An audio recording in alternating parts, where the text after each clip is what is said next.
এবং ক্লাসগুলো বললাম লম্বা টাইম, এবং লম্বা টাইম তোমার ব্রেইন ফোকাস ধরে রাখতে পারতেছে কিনা। The most important thing is time আর ইফেক্টেসি রেশিওটা তোমার ঠিক আছে কিনা, যে তুমি একটা ক্লাসের প্রতি উপর যে পরিমাণ সময় দিচ্ছ আর তোমার সেই ক্লাসের আউটপুট এর রেশিও কত। একটা ক্লাস করার পরে মিনিমাম তোমার 80% পড়া কমপ্লিট হয়ে যাওয়ার কথা, সেটা কি তোমার হচ্ছে কিনা? যদি না হয় ক্লাস দরকার নাই, তোমাকে ফাঁদ থেকে বাঁচাই দিলাম। এরপরে কথা হচ্ছে, এই যে 2-3 ঘন্টার ক্লাস করতেছো, এটা তোমার আসলে প্রয়োজন আছে কিনা নিজেকে প্রশ্ন করো। এন্ড এরপরে 2 নাম্বার পার্টটা হচ্ছে আমাদের অফলাইন। অফলাইন কোচিং সেন্টার তোমার মিনিমাম প্রতিদিন 2 ঘন্টা ক্লাস হবে, যাইতে আসতে আরো মিনিমাম 1 ঘন্টা। এইখানেও 2 থেকে 3 ঘন্টা সময় তোমার ব্যয় হইতেছে।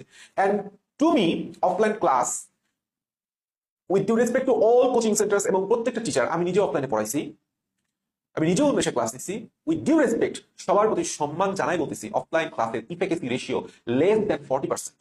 2 থেকে 3 ঘন্টার সময় তোমাকে একই দিনে 2 ঘন্টা 3 ঘন্টার মধ্যে বায়োলজির কখনো কখনো 2টা সাবজেক্টও তোমাকে, কিংবা ফিজিক্সেরও 2টা চ্যাপ্টার, বায়োলজির 2টা চ্যাপ্টার, ফিজিক্সের 2টা চ্যাপ্টার শেষ করা হবে।